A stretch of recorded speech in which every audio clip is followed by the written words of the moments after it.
A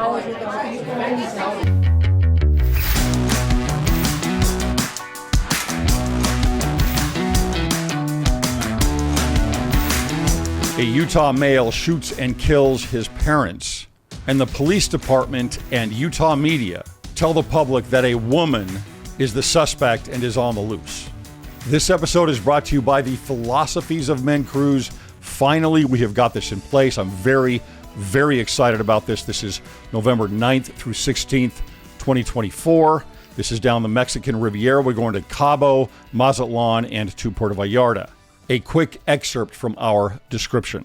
The Philosophies of Men will immerse you in truth, envelop you in the Spirit, and give you the knowledge and tools to help you and your family distinguish the doctrine of Christ from the faulty woke deceptions of the growing social ideologies currently plaguing our society, church, and families. Join Bruce Porter and myself and gain clarity from these mists of darkness and the tools you need to protect yourself and your families. Go to cwicmedia.com, that's cwicmedia.com. Go to trips and events at the top, scroll down to Philosophies of Men Cruise. Very pumped about this.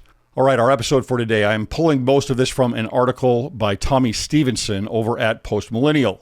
This is such an interesting case because it tells you so much about what is happening in society, about what is happening to identity, our identities, and how the fringes are making the rules, pulling down the ideal and taking out order. This is from Tommy's article. Washington City resident Kelsey Hull spoke to the Postmillennial about the confusion that residents had when they found out they'd been looking for a woman, but it was a man who was the suspect. Now notice the terms that are going to be used throughout this episode here. A woman and a man, right? So looking for a woman, but it was actually a man, she says, that they were supposed to be looking for. When asked about the confusing messaging, she said that on the evening of June 18th, all they were hearing from authorities was the name. It was all just Mia Bailey, Hull said. So here the residents of Washington City, it's just outside of St. George, think that they're looking for a woman who is the violent killer of her own parents. And when she says all we were hearing, well, she was hearing this from the media and the police department.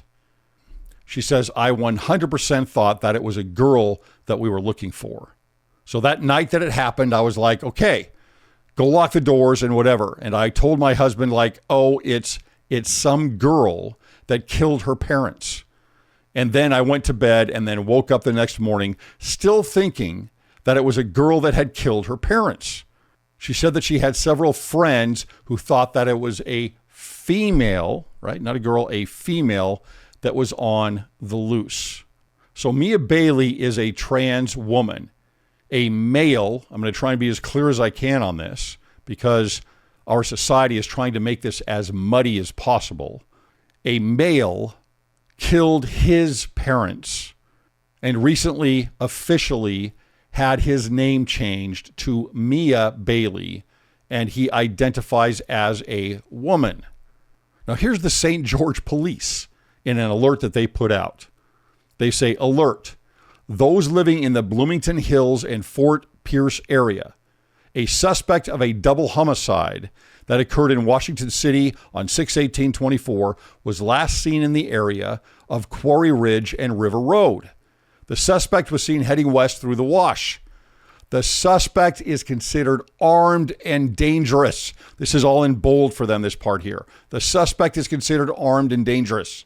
She was last seen wearing blue skinny jeans, light blue or white t-shirt, and has dark hair. She is 5'10" and 130 pounds. We ask that those in the affected area shelter in place and call police if you see anything suspicious.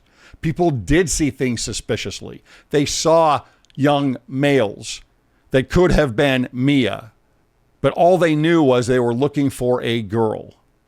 This is the police department who is saying here in bold letters the suspect is considered armed and dangerous, and they're not giving the public the real information. At a minimum, you should be saying this is a trans woman, but they're afraid to do it. The freaking police department is afraid to give information, even when they admit the suspect is considered armed and dangerous. That's where we are. So the St. George Police puts this alert out regardless of the fact that the evening before, the Washington City Police identified Bailey as a transgender male transitioning to a female. So Washington City gets it right. They put out the correct information. Shame on the St. George Police. That is ridiculous to not put out all of the information here, to know what you need to be protecting yourself from and who you're looking for. This is just another example of how identity matters and truth matters. Now, here is our good friends over at KSL. Look at the headline here. Unremorseful woman brutally killed Southern Utah parents, tried to kill brother, police say. Right? This is the information that's put out even after the fact. These church subsidiaries, these companies owned by the church, are very woke and identitarian friendly. So someone reads that, and do you think that's good communication to the public? Do you think people understand what this is, what's happening, who it is? How about those that know the family and they're like, wait, what? No, but you've got to be politically correct, especially in Utah, by the way, where you want to gain acceptance by the mainstream culture, especially the institutions. It's amazing how truth and events actually play out to show that the emperor has no clothes. There is something that is a man and a woman. There is something that is a male and a female. I want to go into this a little bit more, but before we do, I want to talk now about another example from Utah, which can go right along with this, and that's the Utah Trans Bill. Many called it the Trans Bill, HB 257. This is the one that came out just earlier this year. This is essentially what it says. I think it's great, by the way. It says each government entity shall ensure the preservation of distinctions, this is going to be definitions, on the basis of sex that protect individual privacy and competitive opportunity. Now, why base it on sex? Well, the reason is originally you had something called gender and sex, and they had always historically been treated as the same thing. It's like the Family Proclamation, where we say that gender is eternal. Well, gender and sex are the same thing. That's what was meant there. And that's been clarified since then, because the term gender through academia and queer theory has a new definition, which is, what is my performative identity? How do I feel? Well, if I'm a male, a man, and I feel like a woman, then my gender expression or my gender, actual gender, is a woman. And anybody can claim this. So they have loosened this up and pulled gender up here, which is this is what you identify as. And then sex down here is your biology. But is it? Let's keep going on HB 257.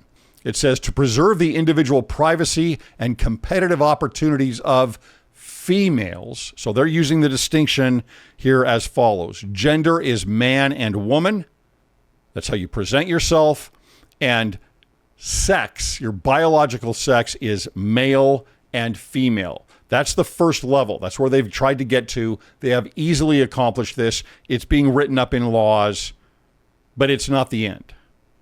So for competitive opportunity of females, an individual is not entitled to and may not access, use, or benefit from a government or otherwise publicly funded facility, program, or event if the facility, program, or event is designated for females. So what's going to have to start changing here, if you're looking at this type of definition, is bathrooms, for example, in public facilities in Utah and Florida and other states that have adopted this type of law and distinction between gender and gender and sex, which is exactly what identitarianism and queer theory have wanted as their first step, is that you're going to have to start saying male and female on the bathrooms instead of man and woman, boys and girls. It's going to have to say male and female, and you're going to have a solid definition of biological sex assigned to male and female. But let's keep going on this, right? It says that if you're not female, then you do not have access to these designated areas for females. If you're not a biological female, because I can't say woman now, right? That's the expression, that's the gender, then you do not have access to this. It continues. It says, to preserve the individual privacy and competitive opportunity of females. It continues. To preserve the individual privacy and competitive opportunity of males, an individual is not entitled to and may not access, use, or benefit from a government or otherwise publicly funded facility, program, or event.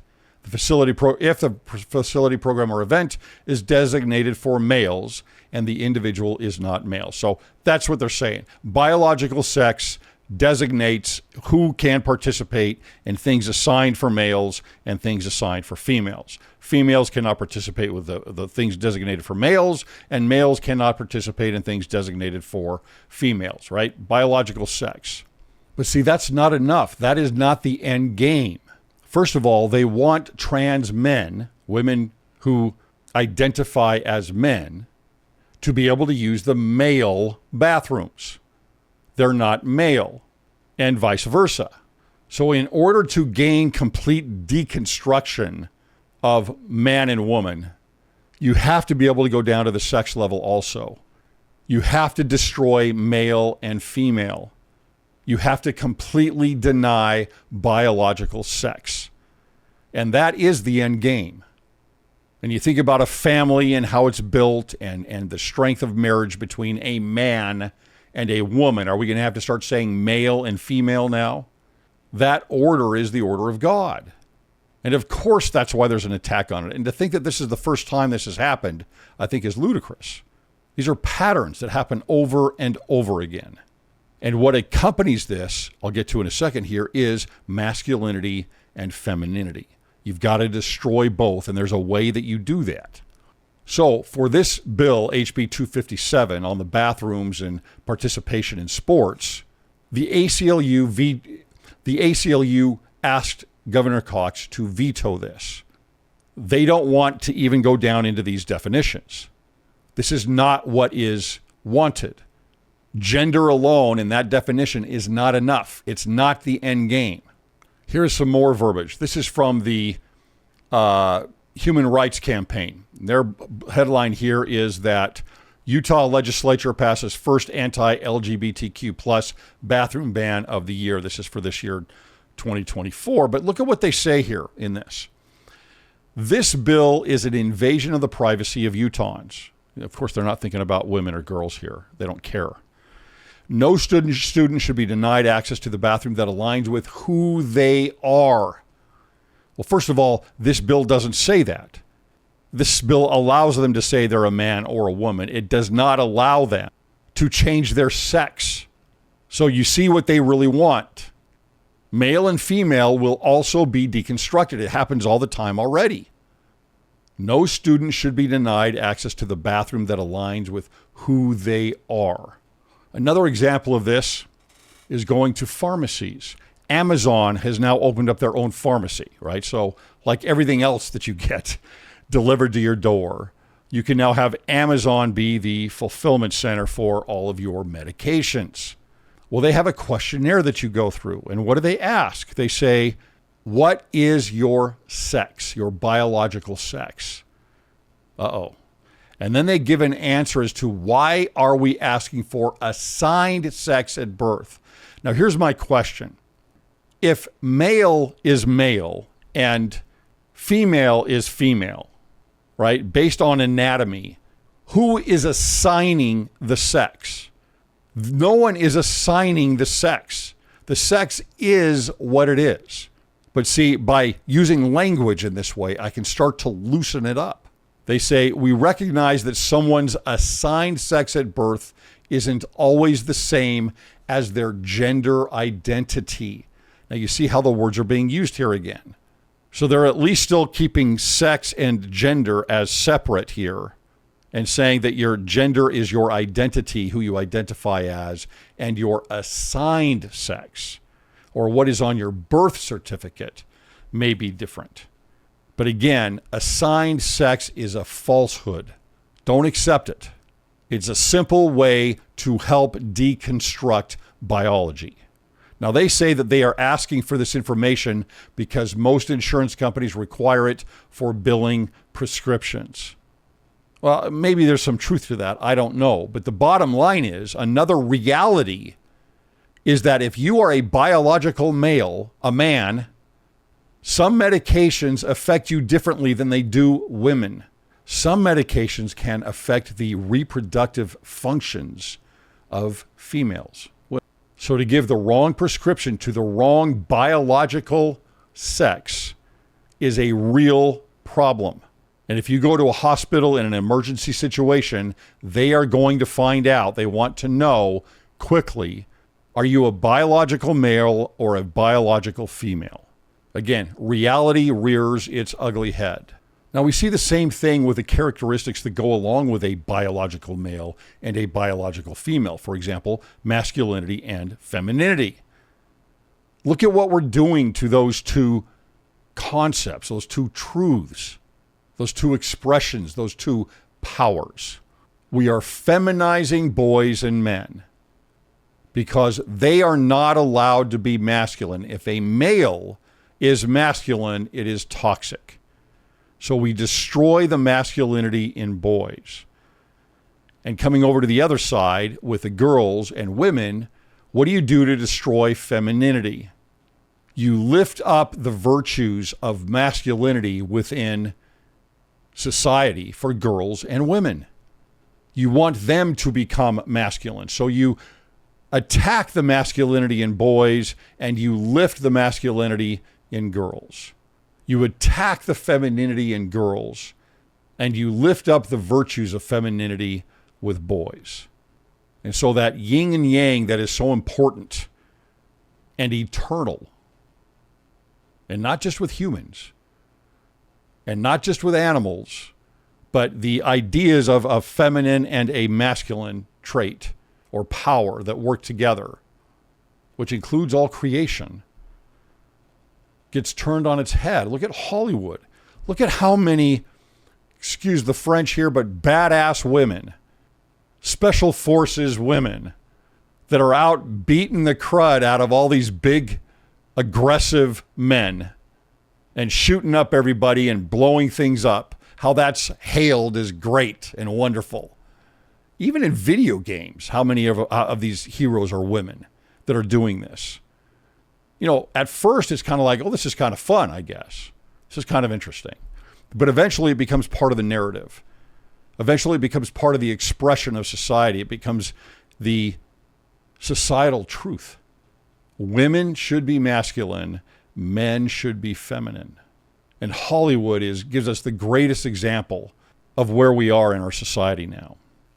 There is an order to the family, and it has everything to do with our identities. Not everybody fits perfectly into those or feels that way, that it's not supposed to be that way. We live in a fallen world that allows us to exert charity and love for others. But to tip an order, to tip the ideal on its head, an order that comes from God, the order of the family, and identity it's very concerning. And hopefully within the church, we're not going to do that. But we see examples of this. Oftentimes people have a malevolent compassion or an untethered empathy that is similar in how someone identifies. In other words, it's a matter of, well, this is what makes me feel good. So I'm going to offer that compassion and that empathy without reason or logic or truth. We're meant to go through these trials at these times.